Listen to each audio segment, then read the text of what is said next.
Okay, there it is. It's the world famous Jiggy Jaguar radio program, coast to coast. Bona. Tune in iTunes, a radio of loyalty, and the Stitcher. Also, 50 plus AM FM stations across the country and around the world, iHeartRadio as well. And today on our broadcast, I am very excited. In fact, we are going to go to the Skype-a-rooney, where we have our guests, and we're going to be talking to them here in just a few seconds. We have with us our good friend Don Mazzella from SB Digest. He is our newspaper man, and he is with us live, as he is each and every week. Dan Perkins, best-selling author, the fantastic Dan Perkins. Time Life's Man of the Year, Dan Perkins. He should be. And I doubt that. And we have with us today a presidential candidate. I'm probably going to butcher his last name, so I apologize in advance. But Chris Keniston is going to be with us here in just a few moments. He is from the Veterans Party of America, and today we're going to be talking all about the campaign and about the election itself. And we are also simulcasting this. We're going to put this up on Access Television as well, on our affiliates out in California and out in Kansas. So it will be a very interesting program today. First of all, I want to start with Chris. Sir, thank you for being with us today. You are a veteran. You represent the Veterans Party of America. Tell us about your campaign. I've been reading about you all over social media, and whoever you have doing your social media is doing a hell of a job, because there's a lot of candidates that are running where their social media is garbage. So go ahead and kick us off here, my friend, and tell us a little bit about you and your campaign.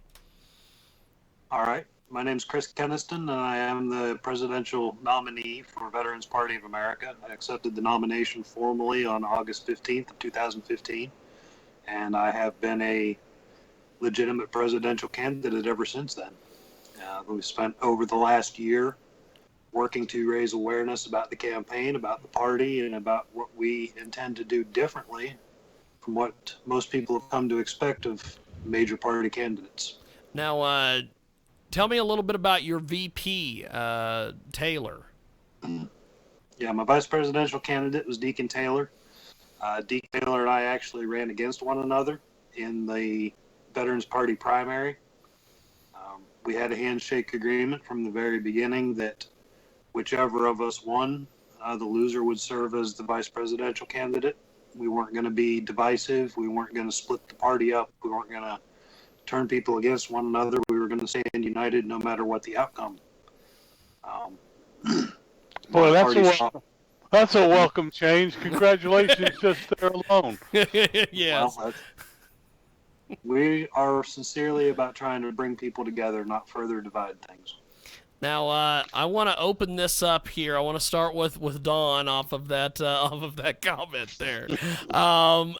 Mazzella, we have been covering the elections pretty much since everybody started getting together, and we talk a lot on this program about the third party candidate, about the fact that there are serious third party candidates. We have one with us today that these folks are not just running to run. You're on the ballot. You're spreading your message. You're holding events. You're giving this the good old college try. Chris, let's start with Don. Do you have any questions for our presidential candidate here today? Well, I always have questions for third party. I've talked to a lot of them over the years. I've always found them to be more earnest than our major party politicians, perhaps with the exception of Ronald Reagan. But I guess my first question is: you're running. You may get a percentage of the vote. You may go down as a footnote in history. But what do you get out of it besides all of that? Well, for the first time in my lifetime, I actually feel like I am legitimately doing something to address what I feel is a terribly unrepresentative government. Yeah. I've been dissatisfied for a long time. I've always been an independent voter. I have never, ever affiliated with a political party before I found Veterans Party of America. It was the first party I ever found that I felt truly reflected my personal values. It just so happens that it was founded by other veterans, so that was a draw as well. But when you don't see the people running for office who you feel have a sincere commitment to doing what you want them to do with the authority that you give them, you've got two choices. You can either, I guess you've got three choices. You can continue voting the lesser of two evils and hoping for the least amount of damage. You can try to find a candidate who best represents what you personally want to see, or you can become that candidate yourself and show people what it is that you personally believe a candidate for office should look like. That is amazing. We've got a great guest with us today here on our third hour of our world-famous Jiggy Jaguar radio program, and also simulcast today here on Access Television as well. And we have our two guys from Verona with us, Dan Perkins, Don Mazzella. You see them and hear them each and every week on W4CY Radio and also on our third hour each and every week. We also have with us today presidential candidate Chris Keniston. He is running on behalf of the Veterans Party of America. And I want to go to Dan Perkins, who has I know some questions, but also it's convenient today that we have the presidential candidate for Veterans Party of America with us, and Dan has a nonprofit that works with veterans. So tell Chris a little bit about that, and then jump in there with your questions, my friend. Good. Chris, thank you for your service. I'm a veteran myself, and about a year and a half ago, I got a calling from the Lord to start a foundation called Songs and Stories for Soldiers. It is an MP3-based program which we give away to the soldiers in hospitals, homeless shelters, veterans clinics. We're in transition units, and we are fighting post-traumatic stress disorder, sleep deprivation, and suicide.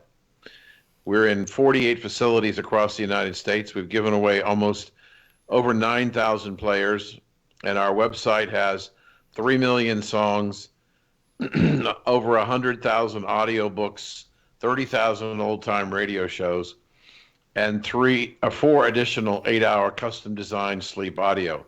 The player that we give the soldiers has my first novel, a guest novelist, and an 8-hour sleep audio that's designed to help the veteran get to REM level sleep where the healing takes place.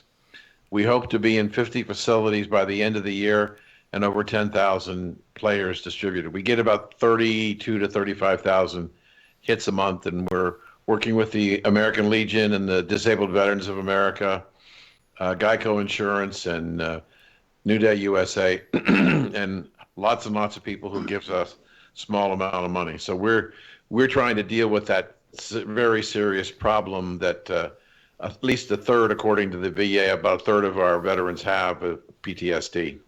So enough about that. Let me ask you a question. Yeah.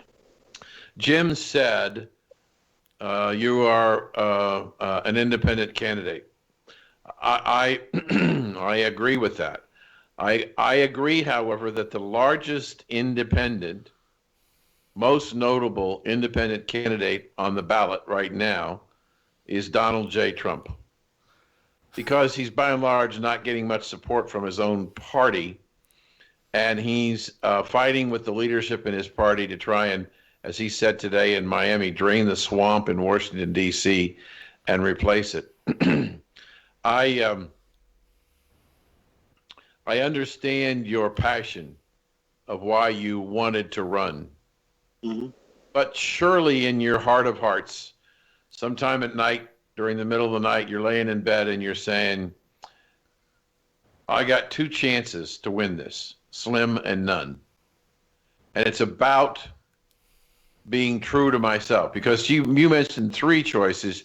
You forgot the fourth choice, which I believe is a choice, and that is to withdraw. Not vote at all. Yep, that's the fourth choice. And I suspect that there will be some people who will not vote this year. But let me be specific. What would you, because this is the first time I've heard you and met you, I haven't had a chance to look at a website or anything. So first of all, do you have a website? If so, tell us what it is so we can send people there. Yeah, the campaign website is chriskeniston2016.com. Okay. And what will I find if I go there? You will find kind of an introduction to me as a candidate. My full biography is there. My running mate's full biography is there. Mm-hmm. Our full 20-point platform is there. And a number of blog posts. Okay. Let's assume so we don't have time to do all 20 of your items. What are the top 3 items in your mind that are most important to you that need to be addressed in the United States if you were president of the United States? This campaign from the very beginning was built upon 3 pillars. And all 20 points of the platform are designed to reinforce all 3 of those pillars. And those are unity, security, and opportunity. So tell us about those 3 points. We want to reunify this nation. We have taken it upon ourselves to be a unifying force instead of a divisive force. How do you do that? How do you take a country where almost one half of the country depends upon the other half to survive through all the social welfare? How do you, other than rhetorically, how do you unify? What do you do if you're president to unify this country? By acknowledging that about 90% of the arguments that the 2 polarized sides have are the same argument. They want the same things. They're trying to go about it in different ways rather than coming together to discuss solutions and find compromise that will benefit us all. They have allowed themselves to be completely divided against one another, and we spend all of our time arguing between self-identified liberals and conservatives, pointing fingers at each other, making each other the enemy, and that's reflected in the campaigns, that's reflected in the ballots, that's reflected in our government. Do you believe, Chris, that the Democrats and the Republicans right now pretty much have the same opinion on border control? That's what I'm talking about as far as different approaches to the same end desire. Yeah. I do not necessarily think that a far left liberal and a far right conservative would ever agree on what the solution to that is. We've proposed a solution both to border control and immigration. We've put a lot of thought and effort into it. But until we can have those conversations, there's no way to resolve that issue. It's just going to continue to be something that they campaign on and do nothing about. The current rate of illegal immigration did not start under the Obama administration. No. It started under the Bush administration. Yes, you're correct on that. This is not a Democrat problem. It's not just the Democrats doing this. This failure has been going on for 20 years. But the acceleration of the number of people coming not only from Central America, but the number of people coming from China and Syria and the Sudan and Pakistan, isn't it much greater under Obama? No. If you look at the numbers, the rate of immigration, illegal immigration, hit 13 million under the Bush administration, about halfway through. And it has maintained that number ever since. Roughly 13 million a year. 13 million illegals are coming in. Every year. So in your platform, how do you solve, or do you want to solve, do you want an open border, as Mrs. Clinton proposes, with no restrictions, no limitations? Absolutely not. Okay. Do you Border want to build? security is national security. National Agreed. security is the responsibility of the federal government. So how do you give us a more secure border under your platform? We restore the Border Patrol Service to what it was intended to be. Border Patrol Service agents are still trying to do the same job they've always tried to do. They're just trying to do it with less people and less resources. The money that Donald Trump proposes to spend on a wall could be put back into the Border Patrol Service budget. They are the wall. They always were the wall when they were properly staffed and funded. And do you think that the funding level today under Obama is about the same as it was under Bush 41 or Bush 43? It's consistent. They have withdrawn some of the funding. They have cut back some of the manning. I mean, at this point, we have a number of Border Patrol Service agents involved in the party. They can't hold official positions because of the Hatch Act, but they strongly believe in our solutions. And they will tell you, point blank, they don't have the personnel to deal with this problem. If they get one incursion early in the morning, they are tied up with it all day long. Their whole staff for the region. So during that time that they are dealing with an early morning incursion and the entire staff is tied up with that, who's manning the gates for the rest of the day? Nobody.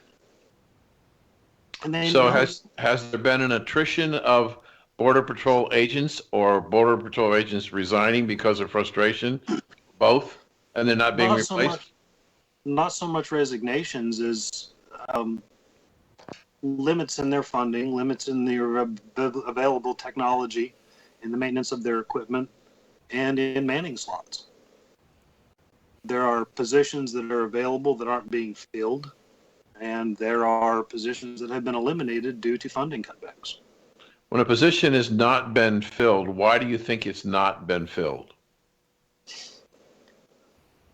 You'll get some debate from them even on that issue, whether it's, in their opinion, the qualified people are out there and applying for the positions. The positions just simply aren't being filled, and the argument is always budget. So that if that's the case, Chris, what you're talking about is that the administration, whoever it is, between the last two administrations, has not made the necessary budgetary commitment to fund the necessary people to make our border secure. That would be correct. Okay. And again, this is not a President Obama exclusively issue. This has gone on for a couple of administrations. Yeah, but Obama, being the most recent president and had 8 years of budget, if he truly believed in expanding the border patrol, he could have put money in the budget. Clearly, he's running at a deficit and has run at a deficit every year. Yes. So, he had the power to correct this problem. He failed to do so. He failed to do so. What were the other two issues that were your top three? The other two are security and opportunity. The security lends itself to border security. Okay. What would you propose to do with the untold number of illegal immigrants who are in the United States today? Well, look, until we seal the borders, it's pointless to waste resources trying to chase these people down. Yeah. The first priority has to be the border. Once we have that secured, then we can take a look at the people who are here. Anyone who has committed any kind of a criminal act needs to go. But under the current operation, and I use, for example, the Kate Smiley case in San Francisco, where she was murdered on the docks on the wharf in San Francisco, and the guy had been convicted 5 times as a felon, and came back into the United States into a sanctuary city. Now, Mr. Trump is saying that one of the things we have to do is we have to stop the federal funding of sanctuary cities, and we've got to identify these bad guys, and we got to get them out of the country. You can go back to the earliest days of my campaign. I said exactly the same thing, even before he did. Okay, good. Well, how do you differ from Donald Trump on these issues? I'm realistic. Well, that's that's a welcome welcome thing. Thank you, Well, Chris. can I follow up on that Yes, then? go When ahead, you Don. say There's you're realistic, and by implication he's not, what do you mean by that? I mean, I'm not going to make promises that I cannot keep as president of the United States. I'm not going to stand here and tell you I'm going to build a wall. Because you know what? The President of the United States does not have the authority to impose upon the governors of Texas, Arizona, New Mexico, and California a wall they don't want. But Well, the they- president, If they do, president of the United States has the now responsibility. if they do, now I'm not saying that he cannot, by federal edict, do so. But is he then representing the will of the states? But under the Constitution, isn't the president of the United States charged with the responsibility of providing national security? Defense. National security. National defense and security, absolutely. Right. Over the wishes of the states? Yes. Where do states' rights come into this? Go ahead, Don. But I'm sure there are ranchers in Texas and in New Mexico who would love for the U.S. government to build a barbed wire fence. I'm sure. But the point is, the President of the United States cannot arbitrarily do that to the landowners in the states of Texas, New Mexico, Arizona, and California. Yeah. I mean, he can, but is he then representative of them if they doesn't even consult them? Well, it's called eminent domain, but he already has. Domain. Yeah, Donald loves eminent domain. Yes, he does. Donald loves the idea that the government can just tell you, too bad, we're taking it. That's one of the things I don't like about Donald Trump, and one of the things I fear about him as president. What does he use eminent domain for with public lands? There's a lot of public lands in this country. Well, the issue that you're raising about the border, it seems to me that if the United States, if the central government is charged with security, the building of a wall along those states that you're talking about, why do you think that a governor of any one of those states would be opposed to building the wall? I don't know that they are or they aren't, but that's the conversation that needs to be had. The President of the United States in his proposal needs to sit down with the governors of the border states. And let's remember, this isn't just the southern border states. We have a northern border too. Right. And just because we don't look at it as the same threat, it's enormously bigger Yes. than landmass. And it poses the exact same threat, probably a greater threat, because we don't pay as much attention to the northern border. Right. Because it's Canada. And we assume that us and the Canadians get along fine, and it's not an issue whether or not we get along with the Canadian government. Yeah. It's an issue of how secure is the northern border. It's not. You know, we used to take pride in the fact that it was the longest undefended border in the world between the United States and Canada. Now we're turning around and saying, "Well, wait a second, maybe that's not national good." security threat we have. Are you on all the ballot in all 50 states? We are not currently a ballot option in all 50 states. No. How many states are you on the ballot? I would have to add them up again. We just added New York and Wisconsin and Minnesota as valid write-in states over the last 2 days. So it would be write-in as opposed to being actually on the ballot for an electorate to choose. So Yeah. how many are you physically on the ballot? We appear on the Louisiana and Colorado ballots. Two. And the rest would be write-in, but you're not sure how many that is right now. I can tell you in just a moment. With us moving into that topic here, we've got Dan Perkins, best-selling author, and of course Don Mazzella, also a best-selling author as well, and SB Digest. We also have Chris Keniston with us today. He is running the Veterans Party as their presidential candidate, and talking about the fact that in this election in 2016, there is so many presidential candidates that are viable, like Chris. You've got Trump. You've got Hillary. You have Gary Johnson from the Libertarian Party, Jill Stein from the Green Party. You have Evan McMullin, I believe, from the Constitution Party. And then we have our guest today. Chris, with that in mind, and with the fact that there's so many people to vote for, that cuts down the odds of being able to pull this off. What do you make of that? Because that there is the ability to write people in. There is the ability, if you get on all the ballots, to be voted in.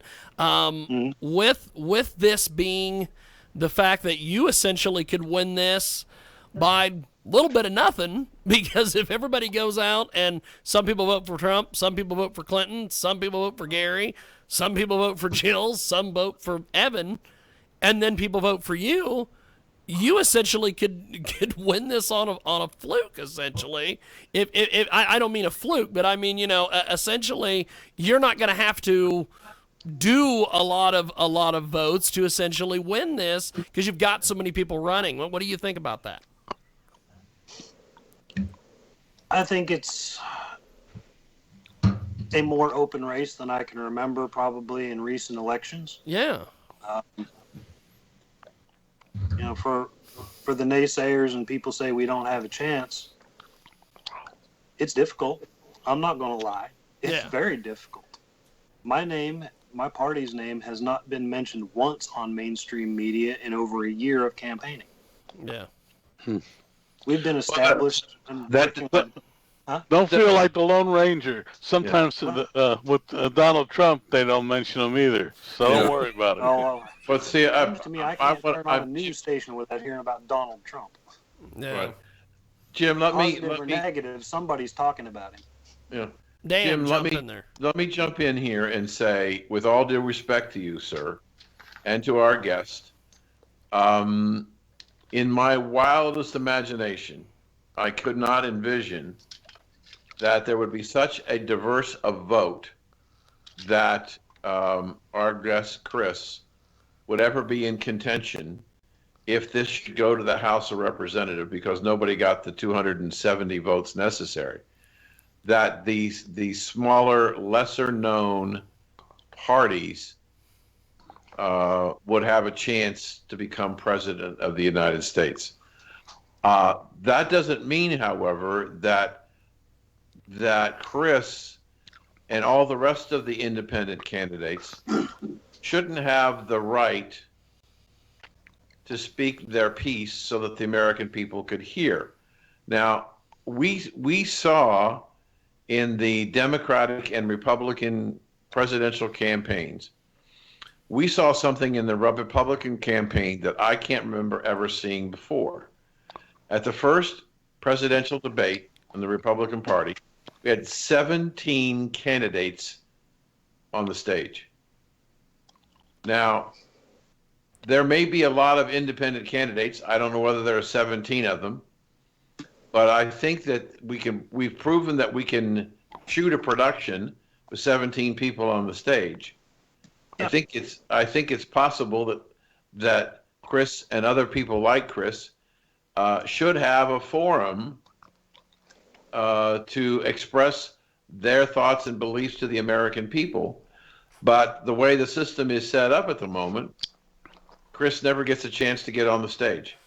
No, there is no truly independent debate commission. Well, right. And that's, if you look at the bipartisan debate commission is far from bipartisan when almost 90% of the people are Hillary contributors. But that's for a different story. Well, and that's the situation, is that both the Republicans and the Democrats have an interest in the debate commission. It's not like it's run by the League of Women Voters like it used to be. But go ahead. Right. So I wanted to ask Chris another question. Yeah. A deeper, more philosophical question. I'm going to go back to the division that you talk about in the country. Yes. And I don't believe, I really don't believe, regardless of who's elected president, that person, man or woman, will be in a position to do anything about the division within the country. In fact, I think that both of these candidates are so divisive that the country will continue to be polarized. Well, With that, huh? That's the objective. Right. That's the point. However, I believe that there is a growing sentiment, and we've talked a little bit about this on Jim's show in the past, and I wanted to know what your thoughts would be. I think that the division is creating an environment for an Article 5 Constitution. Mm. What do you think, Chris? I think it's the most horrible idea I've ever heard. Why? If it's so horrible, why did the Founding Fathers put it in there? For the same reason that the Founding Fathers did not put a specific requirement for political parties in the Constitution. The political parties have hijacked this process. They have hijacked the government. Mm-hmm. They have set themselves up as being representative of the will of the American people. Right. But they are not. But that's what Article 5 gives the power to the American people to do something about that. It doesn't.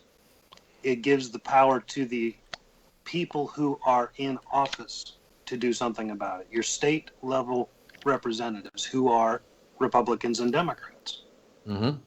I can imagine nothing more horrific than allowing those people to rewrite the Constitution. Okay. They're not going to put in it what you want in. They're going to put what they want in it. Mm-hmm. So, if you want to rewrite it, what would you change? What would you allow to be changed? Term limits? About the Constitution. Term limits? Term limits are part of our platform. That can be accomplished by constitutional amendment.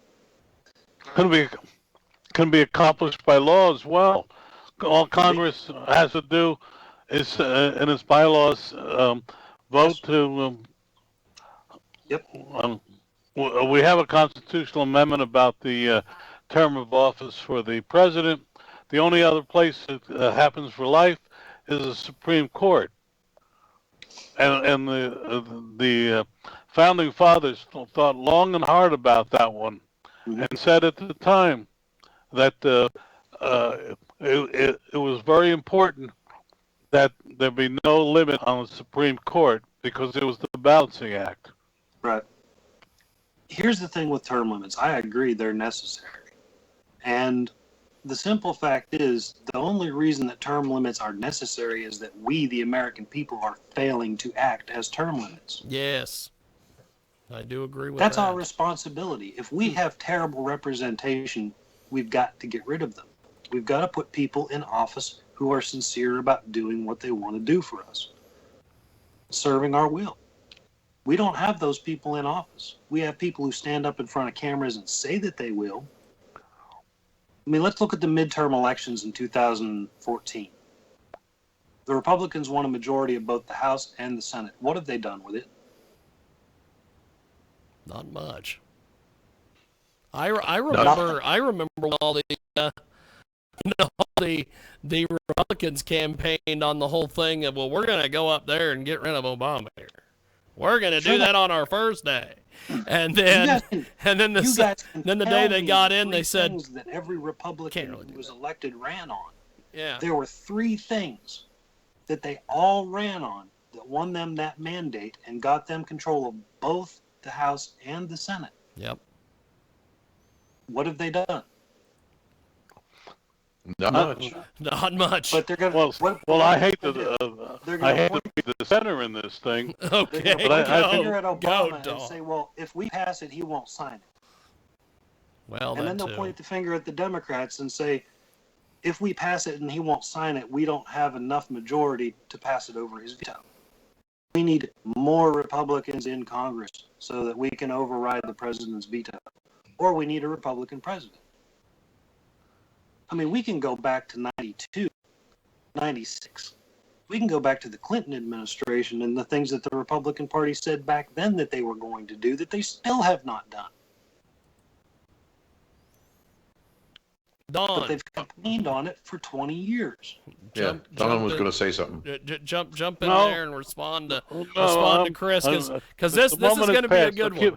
Can I ask Chris a different question? Go. What's your background? I mean, you're a very articulate man and have some very good thoughts. But I'm curious how you came to this.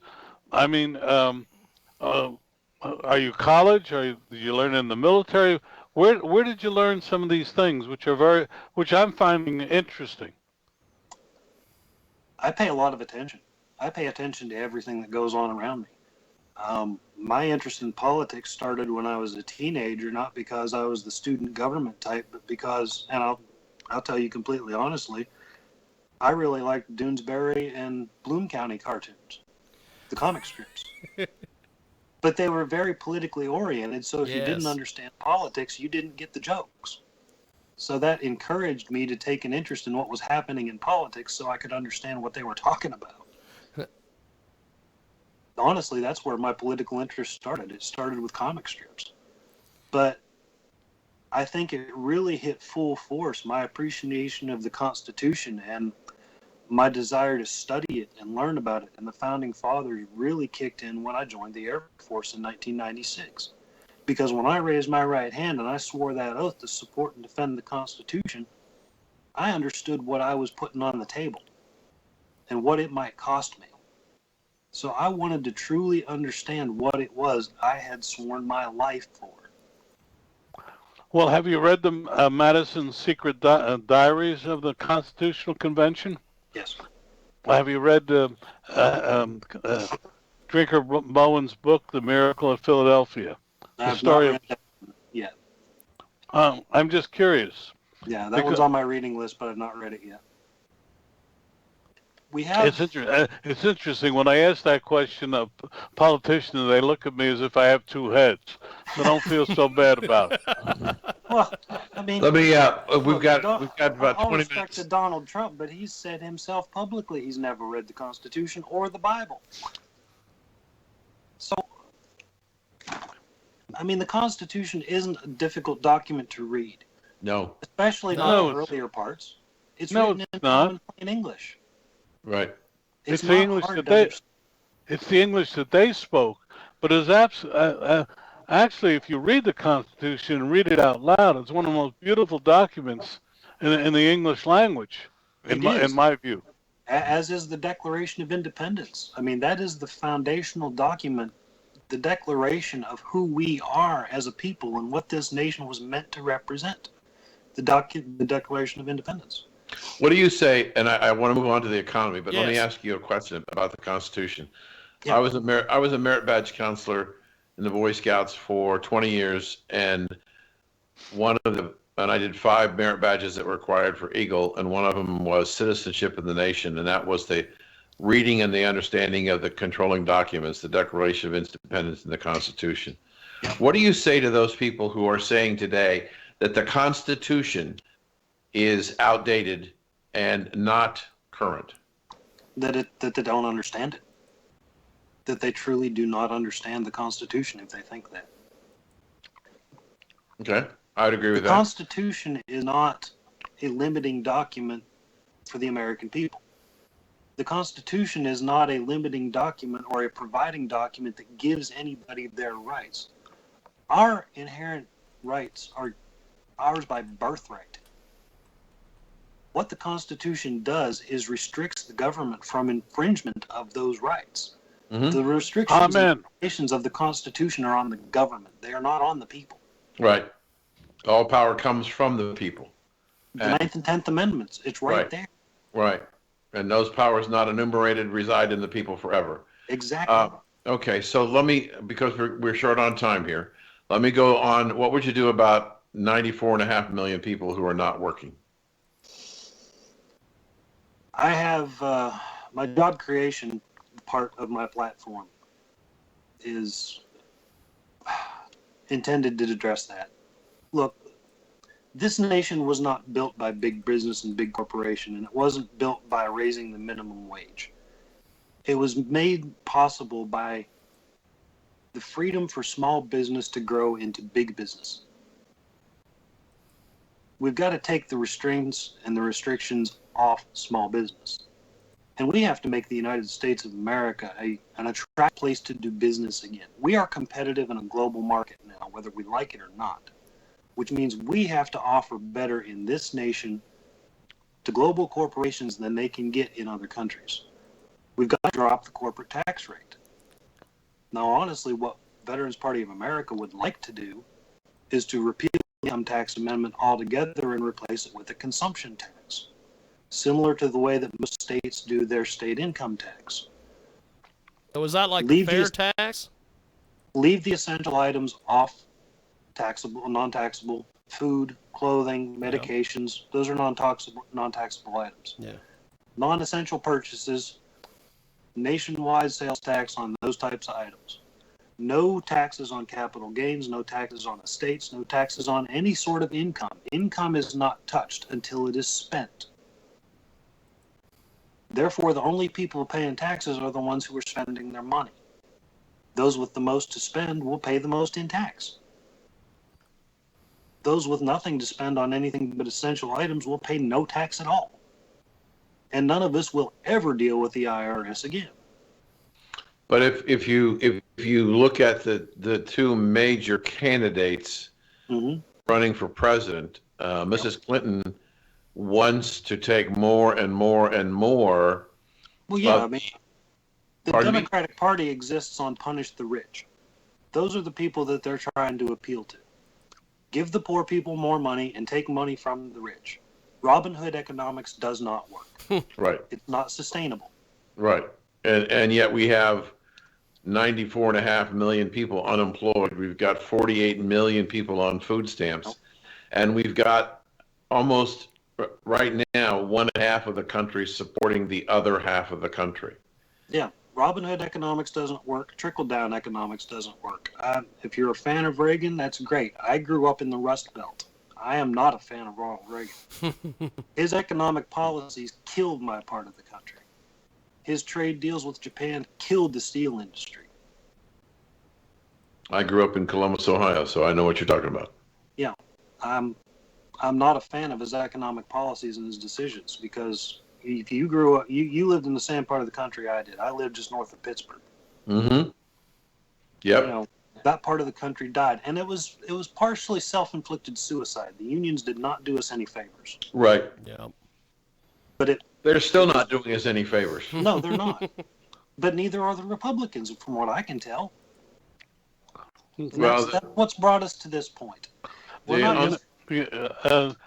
Then a study just came across my computer today about proving that if we could put the lowest wage workers to work, the economy would benefit. Not by $15 an hour, but a lower wage than that. What do you think about that? It's all about. It's not about amount. It's about quantity. It's not about how much we raise the minimum wage. It's how many more people we get as wage earners. We've got to do whatever we can do to foster the growth of small business and get big business to come back to the United States and do business here and make jobs here. Trying to make a fast food job a living wage job does not solve the problem.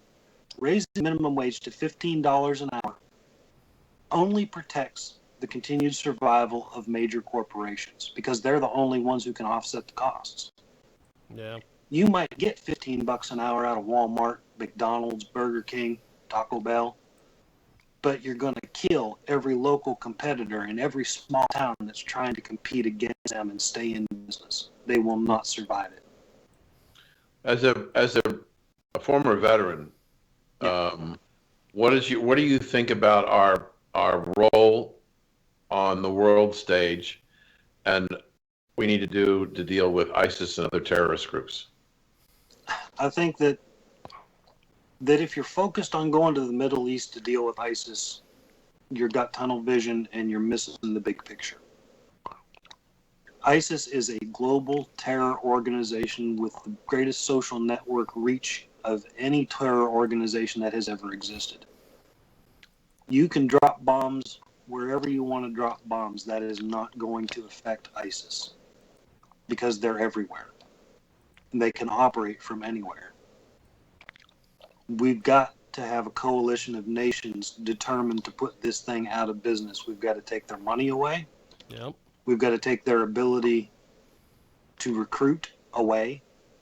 And most importantly, we have to provide some opportunities in parts of the world where right now, because there is no opportunity, ISIS is the best opportunity they have. Well, I agree with a lot of what you're saying. I have done a lot of commentary work, and I keep saying to people, when this presidential election campaign started with the primaries, the question that was being asked by primarily of the Republicans, but sometimes the Democratic candidates, the question that was being asked, are you going to put boots on the ground back in Iraq? I will not. Well, I will not. I want the boots out of Iraq. I want the boots out of Afghanistan. Anything we have accomplished in that place has been lost. Don's phone. Don's phone in the middle of the show. Yeah. Go ahead, Chris. I would say to you that 18 months ago, some boots on the ground might have made sense. However, with the explosion of the fact that ISIS is now in 32 nations, and number two, that the tactics that ISIS is using of a couple of people, whether it's the three guys in Brussels who blew up the train station and the airport, or the truck driver who massacred a bunch of people in Nice, or the guy in Florida who killed 50 people. The tactics have changed dramatically, and you can't put 20,000 people on the ground in Orlando, or Brussels, or Paris, or Frankfurt. Can't do that anymore. And so what needs to happen is we need a whole new infiltration network, and we need to use the 800,000 policemen that we have in the United States to become part of our national security force. We have to constitute our intelligence forces. Our intelligence community has been nothing but demeaned and degraded and dilapidated for generations. We don't have the intelligence force to fight an enemy like ISIS right now because we don't have the assets in the places where we need them to keep an eye on what they're doing. Right. We're surprised by anyone when it happens. We have to reconstitute intelligence. I agree. We have to have the ability to communicate across intelligence gathering groups. Yeah, we've got to be able to communicate with others who are involved in this effort. And we had that after 9/11. We realized that we had this huge problem that they weren't allowed to communicate, and President Bush said we've got to stop that. And so we created a situation where the various intelligence departments could begin to communicate. But then, as soon as Obama took over, he went back to the old ways. He didn't want that information shared. He created the DHS, which, I mean, that's fine for for within our own borders and coordinating between the CIA and the FBI and other, international versus domestic law enforcement agencies. Mm-hmm. But when I say the intelligence community, I'm looking at outside. What the CIA used to be. Mm-hmm. When it had the funding and the ability to operate in different nations and really let the federal government know what was going on day to day in other parts of the world. That effort has suffered tremendously. We lost the last few administrations. We lost that because we became a more politically correct and continue to become a more and more politically correct nation. Part of it. That's part of it. And the other part of it is the fact that as a nation, we've not been very good friends to anybody in probably 20 years. That could be. One thing I want to point out, which I think you nailed it very well, but I don't think you maybe you won't understand, or maybe you will understand what I'm about to say. I believe that you are absolutely correct, that the communications ability for ISIS to use the internet with Twitter and all of the other social media has been a very effective tool. But we have another example of that going on in the United States. And that is the difference between the way in which Mr. Trump has approached his campaign and communications to his constituents versus Hillary. Hillary has used the more traditional media. She does have some presence on social media, but nowhere to the extent that Mr. Trump has the media. And what we're seeing and what Mr. Trump is able to do, I'm not saying it's right or wrong, I'm just looking at it as a tactic. He's able to get to his constituents much quicker because he doesn't have to shoot a commercial, doesn't have to go buy airtime. He uses social media to instantly communicate his thoughts and his ideas to an ever-increasing number of people. That's exactly what ISIS is doing. Yeah. Now, exactly what we're doing out of necessity. Right. It's the only way we have to reach the world. Right. And I really wish that our friend IQ would have been here because he would have. I'm going to interrupt you just to say we've had guests on, but you're a very articulate guest, and I can't find a single thing I could argue with him about. Can you, Dan? No, I can't. I can't find anything I want to argue with him about. What I am looking at is that I want to say to our guest, first of all, I want to congratulate you on trying to do something about the problem, and taking a personal stand. I believe, and I've told many people, including my 4 children, that even in America today, it is possible, with a nation of 350 million people, that one person can make a difference. Yep. And I said, I'm going to give you 2 examples how 2 individuals made a dramatic impact on this nation. The first was Ronald Reagan, at a time when this country was in great despair over what was going on with Jimmy Carter. The economy, the inflation, interest rates are standing in the world. Ronald Reagan was able, by one person, to begin the process of lifting the country. I know you're not a Reagan fan. That's okay.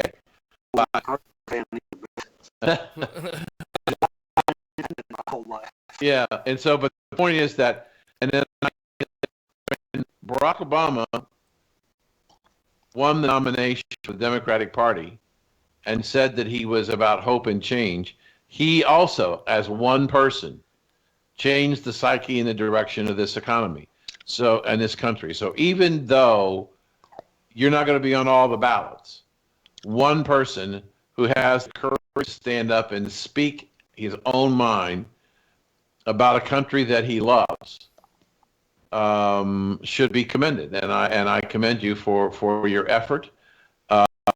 And I have one. We got 4 minutes. I have one closing question, at least from me, to you, because I would like to hear what you have to say.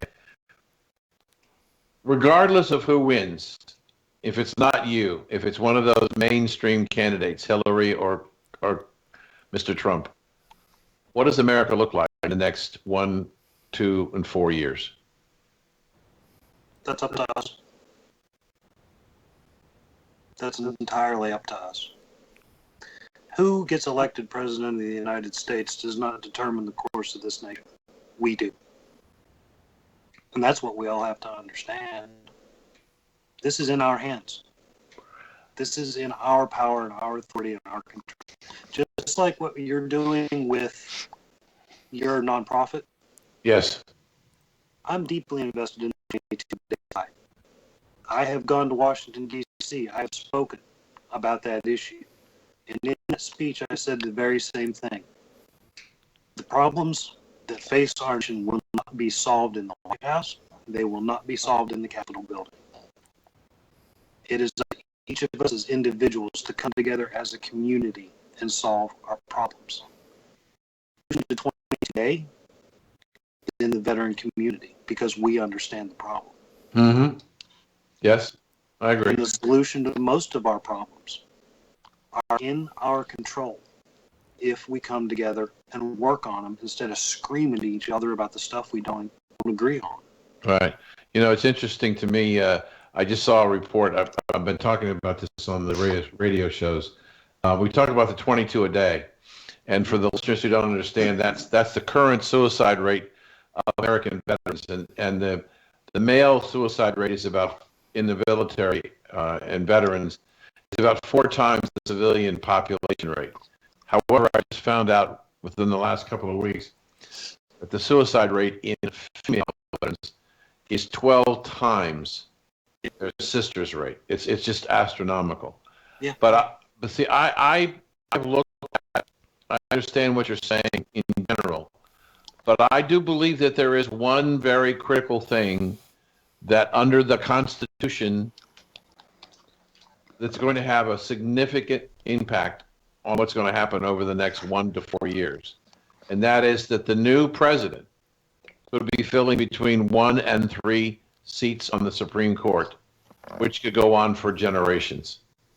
And a court selected the wrong way could be devastating for our nation. And I don't know that the people, short of a Article 5 convention, can do anything about that.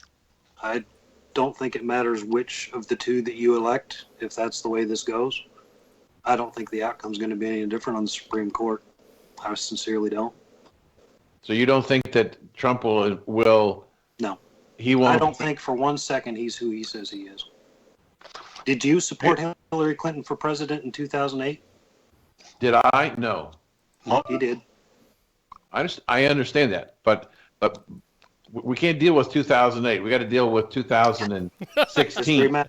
If we can talk about the Constitution as a real living part of today, then we really need to look at who Donald Trump really is, not who he says he is. I just want to make sure. I want to make sure I understood what you just said.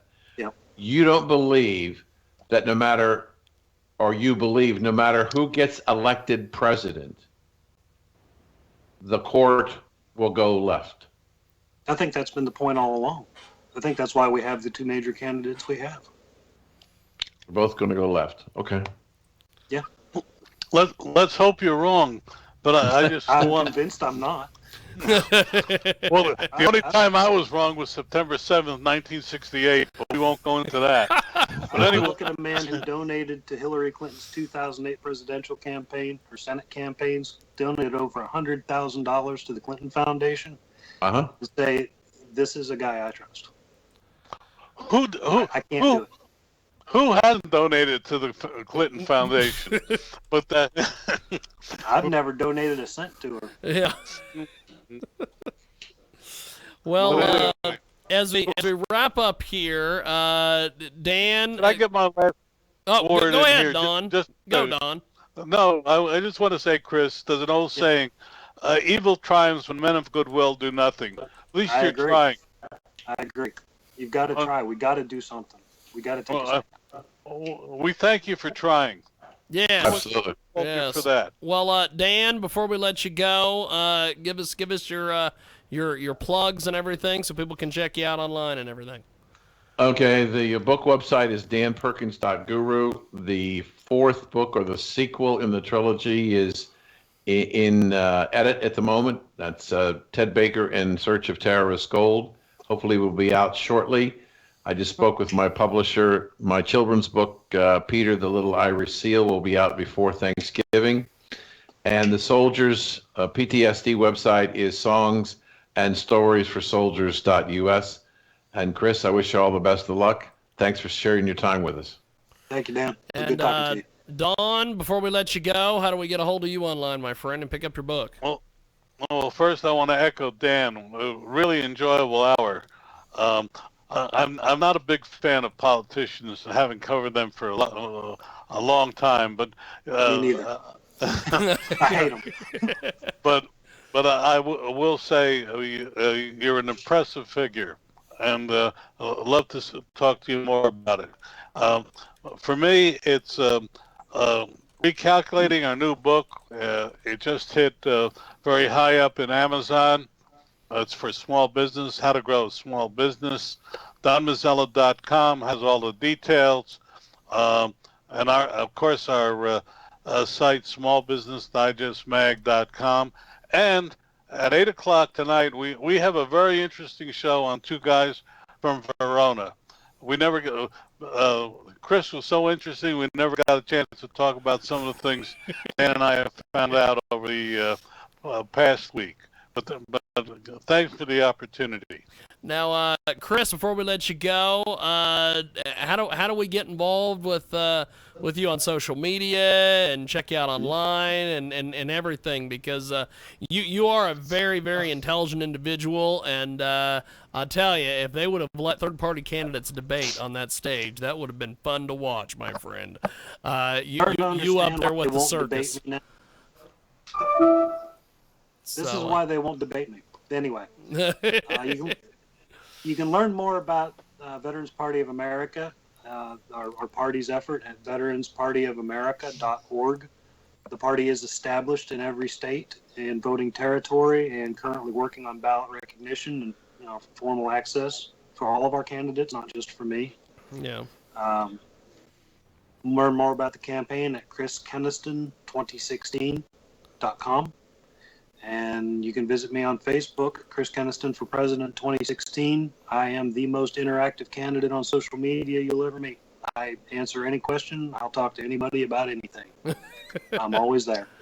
Well, you certainly did hear. Yes. I do manage my own social media. Nobody else touches it. It's all me.